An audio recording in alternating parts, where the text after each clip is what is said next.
नमस्कार दोस्तों, मेरा नाम संजीव एक बार फिर से हाजिर हूँ अपना नया वीडियो लेके। उम्मीद करता हूँ आप मेरे पुराने सीरीज़ देख रहे होंगे और सब्सक्राइब कर रहे होंगे और शेयर भी कर रहे होंगे। आज का वीडियो जो है वो मेरा कल का जो वीडियो था करियर ग्रोथ पे, उसका पार्ट 2 है।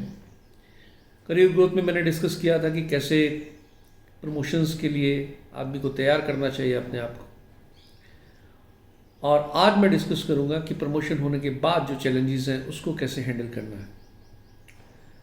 अब देखिए, जैसे ही प्रमोशन होता है किसी का, इवन अपनी कंपनी में या बाहर कहीं जाता है या दूसरी कंपनी में जाता है, तो दो तीन प्रेशर जो हैं बड़े इंपॉर्टेंट हैं, जो हम रियलाइज़ नहीं करते हैं लेकिन कहीं ना कहीं हमारी परफॉर्मेंस को गिरा सकते हैं। तो मैं पहले से कॉशन कर दूं, ये फैमिली प्रेशर है नंबर 1, दूसरा प्रेशर कलीग्स का होता है और तीसरा प्रेशर बॉस का होता है। कैसे? आपकी जब भी ट्रांसफ़र होती है, अगर आप सेम टेरिटरी में हैं तो कोई इशू नहीं है, तो सिर्फ दो ही प्रेशर काम करेंगे, कलीग्स का और बॉस का। लेकिन अगर आपकी टेरिटरी चेंज हो गई है, ईस्ट से वेस्ट जा रहे हो, लखनऊ से उठ के आप दिल्ली जा रहे हो, दिल्ली से उठ के आप हैदराबाद जा रहे हो, तो यहाँ चांसेस रहता है कि आपका फैमिली प्रेशर भी हो। कई बार होता है कि फैमिली का अरेंजमेंट हम लोगों को करना पड़ता है जब हमारी प्रमोशंस होती हैं और नए रोल में हम जाते हैं, तो ये सब चीज़ें हमको देखनी पड़ती हैं। तो इन चीज़ों से जूझ रहा होता है आदमी। तो ये बड़ा इंपॉर्टेंट है बॉसेस के लिए भी, एचआर के लिए भी, कि इतना टाइम दिया जाए, ये सेटलमेंट टाइम, ताकि वो अच्छे ढंग से इन चीज़ों से निजात पा सके। अगर फैमिली के मुद्दों में आदमी बिजी रहेगा, अनरिजॉल्व रहेंगे उसके इश्यूज, तो उसकी परफॉर्मेंस में कहीं ना कहीं इशू हो सकता है। तो पहले तो ये है। दूसरा बड़ा चैलेंज जो आता है वो ये आता है कि आदमी नए रोल में फिजिकली तो आ जाता है, आप कैबिन में आ गए, कैबिन मिल गया आपको, आप चेयर मिल गए आपको, कुर्सी हो गई, आप राजा हो गए, ठीक है, नए रोल में। लेकिन हरकतें आपकी वही हैं जो पुराने रोल में थी। ये आपने सुना भी होगा कई लोगों को बोलते हुए, यार तुम्हें एएसएम बना दिया, बिहेव तो तुम एसओ की तरह करते हो, तुम्हें आरएसएम बना दिया, बिहेव तुम एएसएम की तरह करते हो। ऐसी चीज़ें क्यों होती हैं? ऐसी चीज़ें इसलिए होती हैं क्योंकि कई बार क्या होता है, पेड़ में से कच्चे आमों को तोड़ लिया जाता है, उनको पकाया नहीं जाता ढंग से। कहने का मतलब ये है कि मैं कल के वीडियो में भी 3 चीज़ें कही थी कि आपका हैबिट्स, आपका बिहेवियर, आपका वैल्यू सिस्टम, टोटल संस्कार, प्लस आपकी परफॉर्मेंस, ये सब मिलके एक पैकेज बनता है। सो अगर आप मेंटली प्रिपेयर नहीं हैं, आपको किसी ने समझाया नहीं है कि क्या रोल है, क्या रिस्पॉन्सिबिलिटीज़ हैं, क्या प्रेशर है, क्या स्कोप है, तो ये प्रॉब्लम आपके साथ आने वाली है। अब इसको 2 ढंग से टैकल किया जाता है। एक तो ऑर्गेनाइजेशन की तरफ से, कि ऑर्गेनाइजेशन को पहले से ही पता है कि इस आदमी को हमने, मान लीजिए, दिसंबर 2021 में प्रमोट करना है नए रोल के लिए, इसको एसएम से आरएसएम बनाना है या एसओ से एसएम बनाना है, तो मैं आज से ही उसके बॉसेस के थ्रू उसको ट्रेन करना शुरू कर दूंगा, उसको नया मैं असाइनमेंट्स देनी शुरू कर दूंगा, चैलेंजेस, उसको चेक करना शुरू कर दूंगा कि प्रेशर कैसे हैंडल करता है। तो all parameters which are required for that particular post, ये मैं पहले से ही चेक करना शुरू कर दूंगा, या उसमें वो कल्चर इनकलकेट करना शुरू कर दूंगा कि उसको फीडबैक देना शुरू कर दूंगा, भैया ऐसे ऐसे है, कल को तुम अगर बड़ी पोस्ट पे जाते हो तो तुमको कैसे डील करना है, डायरेक्टली इनडायरेक्टली।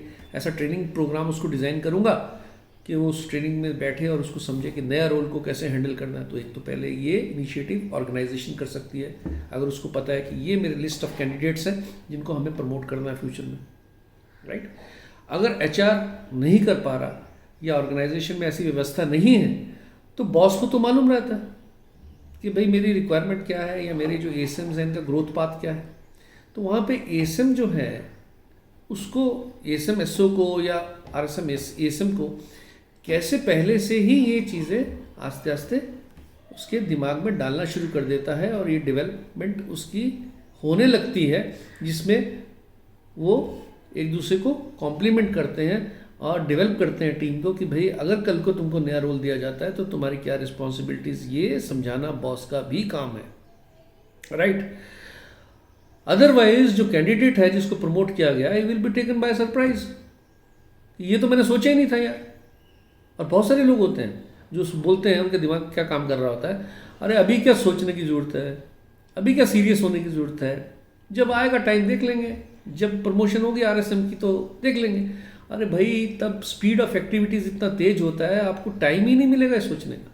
आप तो इमेजिन कीजिए, आज एएसएम है ना, आंखें बंद कीजिए और सोचिए कि भाई अगर मैं आरएसएम बनूंगा तो कैसा लगूंगा, क्या क्या चीज़ें रिक्वायरमेंट है।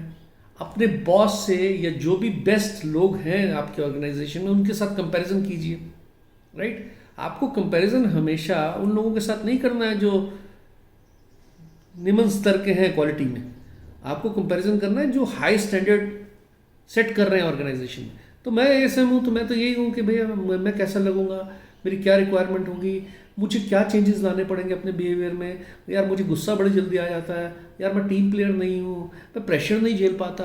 अगर ऐसी ऐसी चीज़ें निकल के आ रही हैं इंट्रोस्पेक्शन के बाद, तो आप अपने में ही सुधार करना शुरू कर दीजिए, ताकि जब आप नए रोल में जाएंगे, राइट, तो आप उसको बखूबी निभा सकेंगे। तो ये तो है चीज़ें। दूसरा एक और चीज़ मैंने कही थी कि एक्सटर्नल वर्ल्ड का प्रेशर, आपके क्लीग्स का प्रेशर। बहुत सारे लोग मैंने देखे वो एएसएम बन जाएंगे, आरएसएम बन जाएंगे, लेकिन अपनी पुरानी टेरिटरी जहाँ से वो आए हैं वहाँ पे फ़ोन करते रहेंगे, उन डिस्ट्रीब्यूटर से उनका मेल मिलाप रहेगा। अरे कट द कॉर्ड ना यार, उसको छोड़ दीजिए ना। आप जिस चीज़ को छोड़ के आ गए हैं वो छूट गई है, राइट। हाँ, अगर उसी टेरिटरी में है तो अलग बात है, उसके लिए मेरा अलग पॉइंट ऑफ व्यू है कि कई लोग बोलते हैं इसी टेरिटरी में मेरा प्रमोशन हो। अगर सेम टेरिटरी में आप प्रमोशन चाहेंगे तो ये होता है कि बॉस वहाँ का जो इकोसिस्टम है ना पूरा, जो आपके चैनल पार्टनर्स हैं, आपके कलीग्स हैं, उनको सबको आपके बिहेवियर हैबिट्स पता होते हैं, उनको लूप होल्स पता होते हैं, राइट। और जिस दिन तुम बॉस बन जाते हो ना, वो भी तुमको काम नहीं करने देते, वो भी तुमको टांग खींचते रहते हैं। क्या बात है भैया, आज मैनेजमेंट के आदमी हो, कल तो तुम हमारे साथ बैठ के बॉस को गाली देते थे, आज तुम उनके बड़े सगे हो गए, आज तुम हम पे रोक झाड़ते हो। पहले तो 12-12 बजे आते थे, अब हमारे को बोलते 10 बजे आ। तो क्या तुम्हारी सारे वो पोल खुलने लगते हैं अगर उसी टेरिटरी में रहते हो। या तो तुम बड़े सरगुण संपन्न हो तो अलग बात है कि right from the beginning you are setting a standards, तो that is a different thing. But अगर कहीं तुम पहले तो भैया उन्हीं की तरह थे, बिहेव करते थे, सर्टनली प्रमोशन हो गई तो तुम एक बिल्कुल जेंटलमैन की तरह बिहेव कर रहे हो दूसरे ढंग से, क्योंकि तुम्हारे को एचआर ने ट्रेनिंग दी है, तो बोलेंगे भाई साहब हेलो, क्या कुछ यार चेंज नज़र आ रहा है आप में, क्या बात हो गई, राइट।